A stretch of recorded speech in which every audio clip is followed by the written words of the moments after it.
the Market Square in Lancaster, and it is Wednesday, the 18th of December, 2019.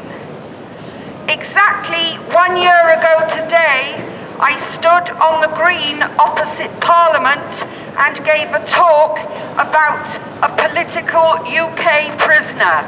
Her name was Melanie Shaw, and she is now incarcerated in Rampton for whistleblowing Westminster and Nottingham paedophiles.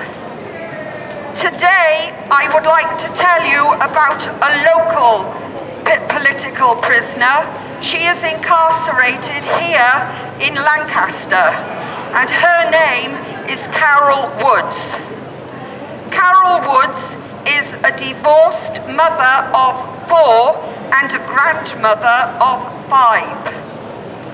Our story starts in 2000, when Carol was employed by Lancashire County Council as a crisis child protection officer and a grade 3, level 3 social worker. Carol Woods took care of a young girl who had a baby. This girl had no support and was vulnerable. But for all that, the young girl still took care of her baby very well. And that is what Carol Woods wrote in her report. Lancashire County Council insisted, they ordered, that Carol Woods was to change her report of baby well looked after to baby neglected and needing to be removed. Fortunately, Carol Woods was made of strong stuff and she absolutely refused. After that, Carol was harassed with an unrealistic and unsustainable workload. Even though Carol was a hard worker, no one could be expected to do the work that she was given. They also bullied her with very nasty remarks about her pleasant appearance. And in the August, 6 months later, Carol felt that she simply had to resign. Once Carol had resigned, that's when more harassment started. She received many letters and phone calls all hours of the day and night from Lancs County Council, asking her to go back to work, and at night, men would park their cars directly in front of Carol's bungalow, and in the darkness, they would shine their headlights directly onto her front windows. It frightened her, and it was meant to. That was Lancs Council saying, "We won't forgive you for standing up to us." Now, months later, Carol found that there were 4 homes in the area for disturbed adolescent boys, and Lancs County Council wanted to close these boys' homes so that they could seize the surrounding land. It's called land grabbing. Some people call it plain stealing. That's what councils do, and they get away with it because they're bigger than us and they are more powerful. All this reminds me of some lines from the Bible. At least I think it's from the Bible, I'm not sure.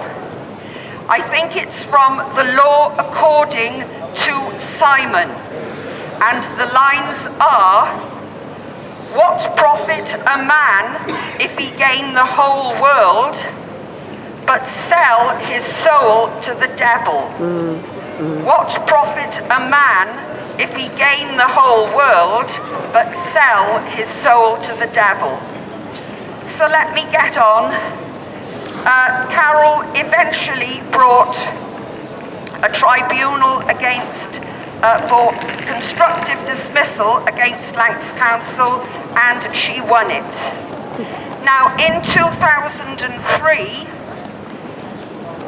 the Lancashire County Council went to the High Court in London to try to seize this land.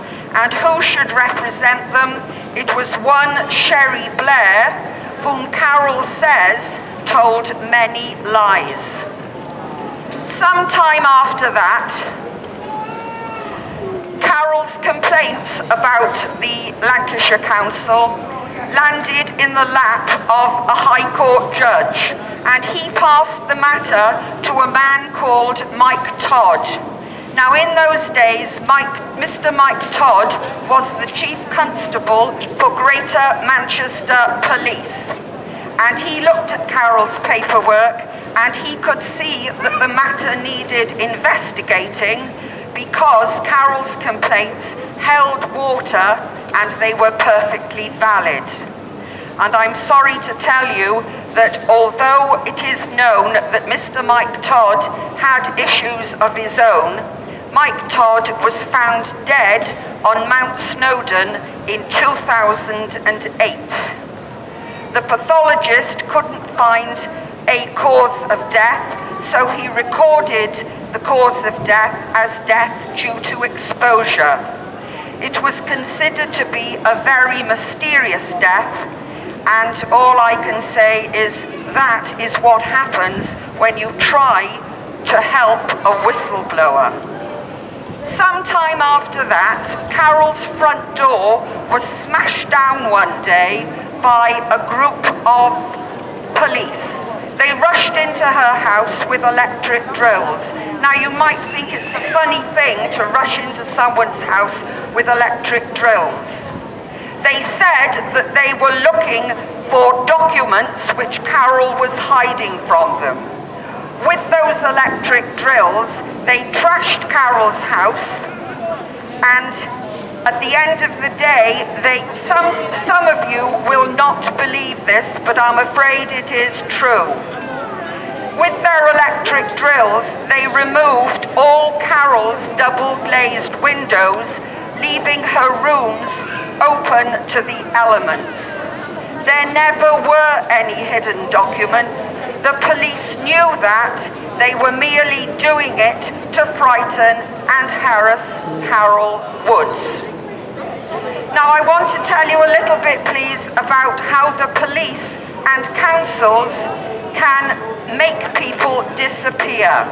They do it with paper notes. They will hide your paper notes, and they will invent a person.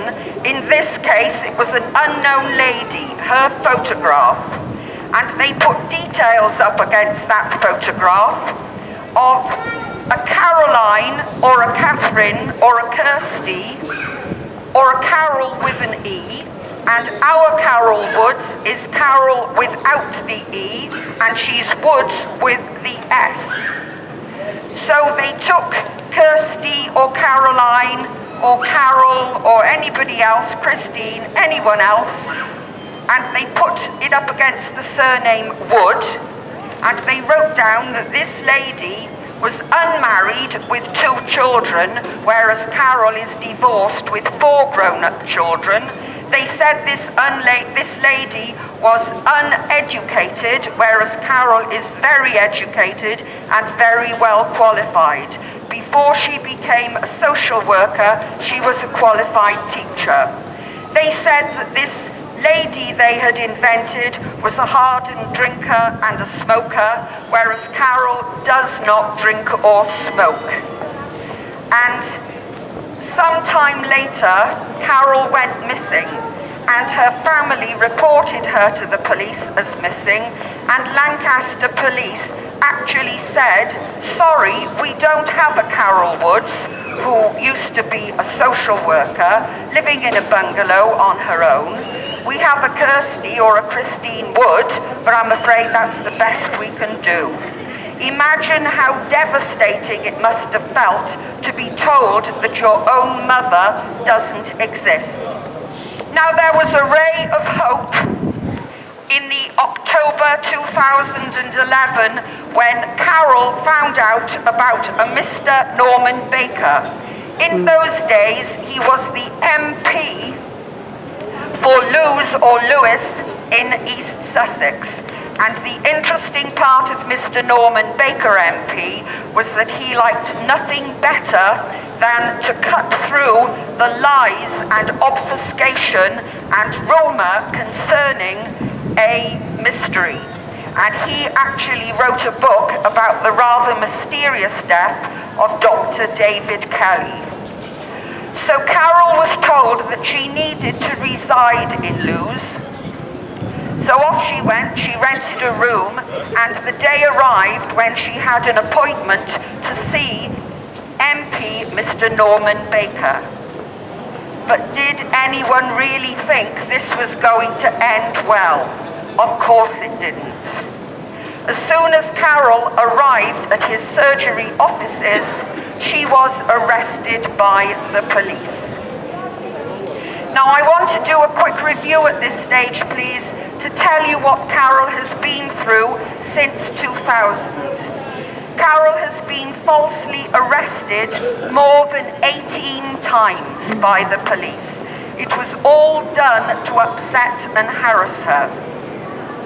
And she said after the 18th false arrest, she simply stopped counting. Carol was forced into 3 psychiatric hospitals or units. There was nothing mentally wrong with her. Again, it was done to upset her. Carol was also forced into HMP Style in Cheshire. That's where Melanie Shaw was made to be for quite a while, and she was actually tortured there. Now, while Carol was in Style for 3 weeks, she said that her identity was changed no less than 5 times. So if you think about it, there is no paper record of Carol Woods ever having been at Style Prison. That's how they disappear people. Now I want to come on, please, to the most important part, which is roughly present times. And at 8 o'clock in the morning, on the 3rd of September, Carol looked out of her front bungalow window and saw the police standing by the front door with a battering ram. So rather than let them batter the door down again, she let them in and she actually made them coffee. While Carol dressed, they poked around her home. And they eventually told her that they were sectioning her and that they were taking her into the nearby Orchard Secure Unit in Pathfinders Drive. Now let me tell you please about these sections. Carol knows a lot about sections because she's used them many times in her job. And a section 135 is only for 24 hours, and it is used for people who it is thought are incapable of looking after themselves.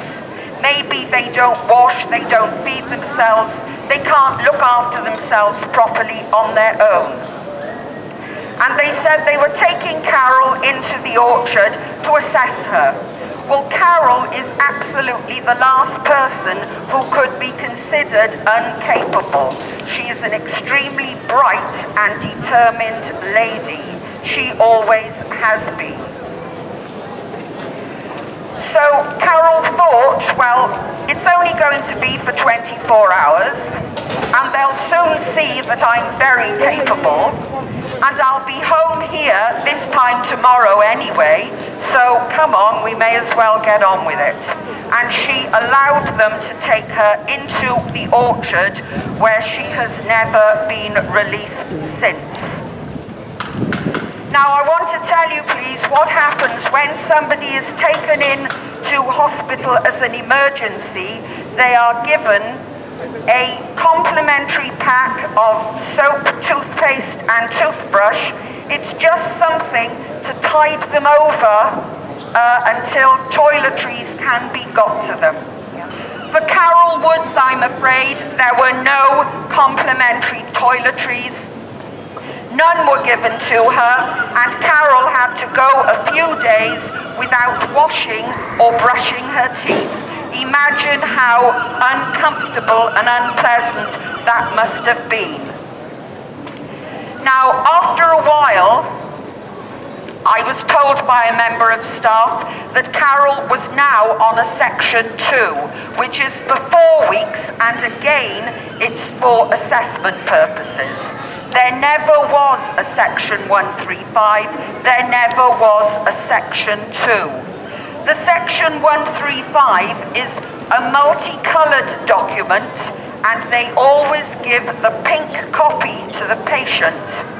But there was no pink copy for Carol Woods because there never was a section 135 or a section 2. They were holding her there unlawfully.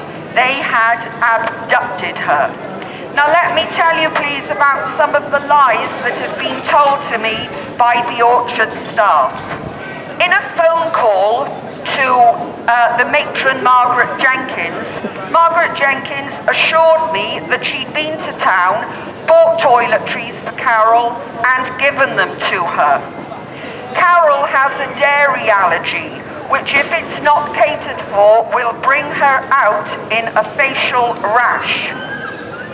Matron Jenkins assured me that there was a tick list which patients, and Carol is not a patient, Carol can tick from this tick list any of the allergy-free foods that she requires. Carol jumped up and down in temper over the phone. She said that Matron Jenkins had not given her any toiletries. That was a lie, and there was simply no tick list. Now I need to be clear, it is possible that patients who have allergies are given a tick list, but there was no tick list for Carol Woods, and lack of catering for her allergy simply cuts right across her human rights. Now I'm hoping I can give you all a bit of a giggle, because there aren't many giggles in this talk. The first parcel that I sent to the orchard for Carol was sent by recorded delivery, where online you can see the name of the person who signed and the date and time. So I rang orchard reception and a young lady answered. She didn't want to give her name, and I am not surprised. I asked if the parcel had been received for Carol Woods, and she said no. So I said, do you have someone working there called Knight, K-N-I-G-H-T? And she said no.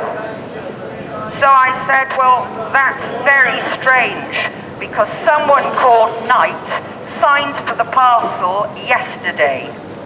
And then the young lady eventually fell to pieces and admitted they did have Knight working there and the parcel had been received. It's all done to wind us up. The other problem I have to tell you about with the second parcel was most amusing. I sent that parcel off recorded delivery, but online said that the orchard had refused to sign for it. And at this stage I wanted to give a bouquet to somebody at Lancs Healthcare Trust. Only one bouquet, and it's only one person. That lady is Sarah Harrison, and she is the complaints manager at Scepter Point, Scepter Way in Preston. That lady was remarkably helpful. She ordered that Carol Woods be given 2 cartons of dairy-free milk. It was a nice little gesture, but frankly it wasn't enough.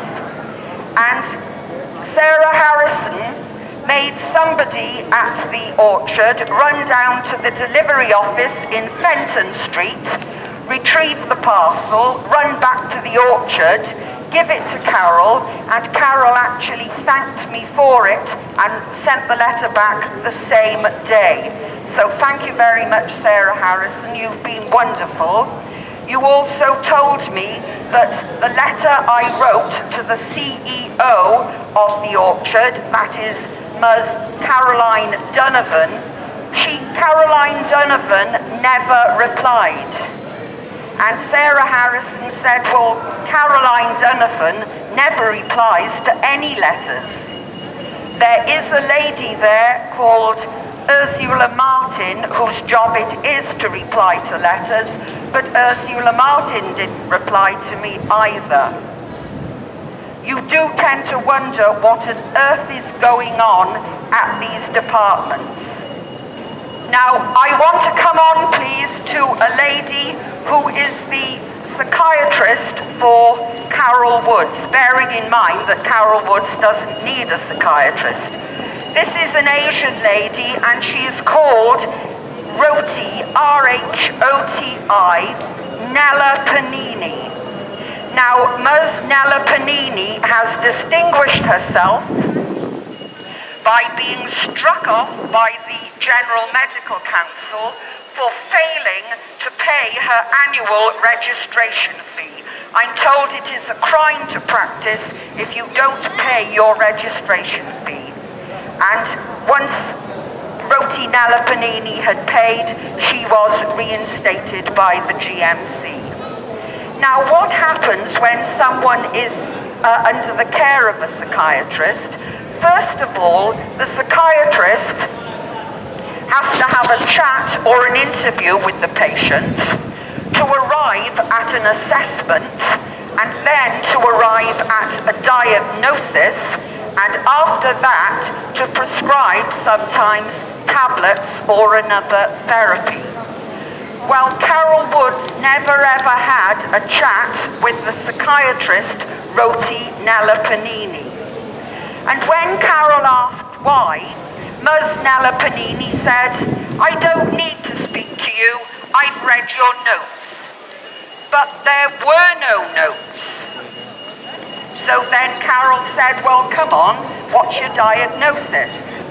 So Nella Panini had to scratch her head over that one. Rhoti Nella Panini said that Carol had delusions, but she failed to say which delusions. You do tend to wonder why an honest, decent, qualified psychiatrist would do so things in such a terribly corrupt way. And I believe that it's possible that Rhoti Nella Panini is being blackmailed. How else would you explain a psychiatrist who doesn't bother to assess somebody or treat them properly? I want to tell you, please, about a tribunal which Carol was forced to attend inside the orchard. They actually had a real-life judge there, and his name was Judge David Dickinson. He's Jeffrey David Dickinson, but he likes to be known as Judge David Dickinson. And he has nothing to do with the antiques expert that you see on the television, David Dickinson. Now, Carol was told on the 17th of September at this tribunal that she could have somebody with her, and if not, she would be told why not. In the event, Judge David Dickinson refused to let her have somebody there with her, and he refused to say why. Everything that another psychiatrist, Mr. Wajhari, that is W-A-J-H-A-R-Y, everything Mr. Wajhari said about Carol was completely overruled by Judge David Dickinson. Now, Judge David Dickinson likes to be known as His Honor Judge David Dickinson. And I have to tell you that there is absolutely nothing honorable about behaving the way Judge David Dickinson did.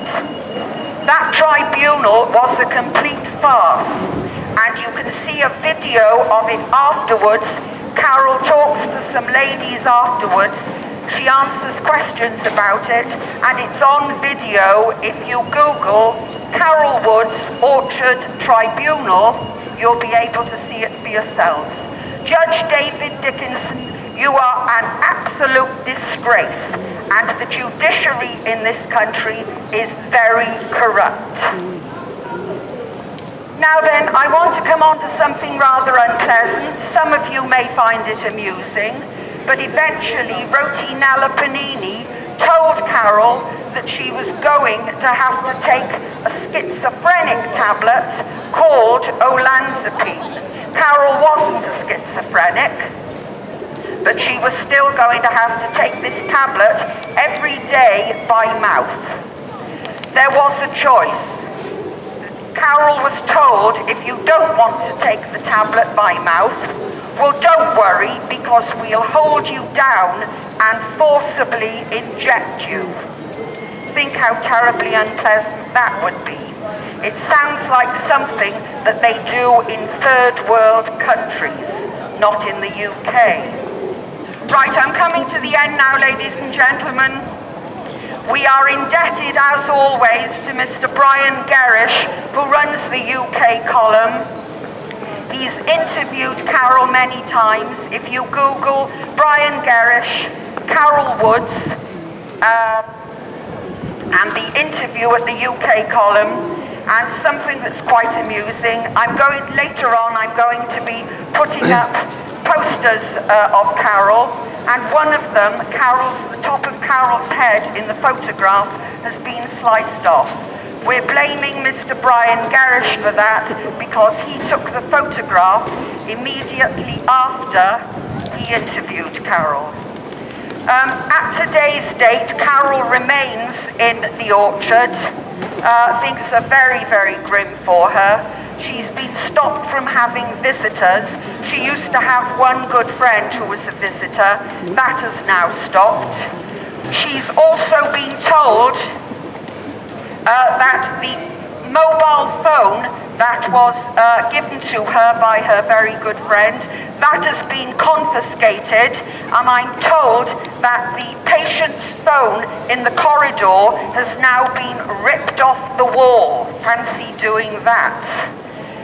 Carol's allowed out for 20 minutes at a time with an escort. She's not allowed into places where she could possibly send an email.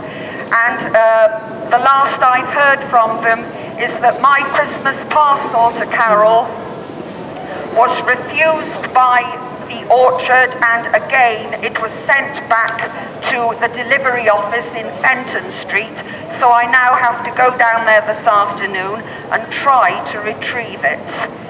What's going on is absolutely appalling treatment, and sometimes people don't even believe this is happening.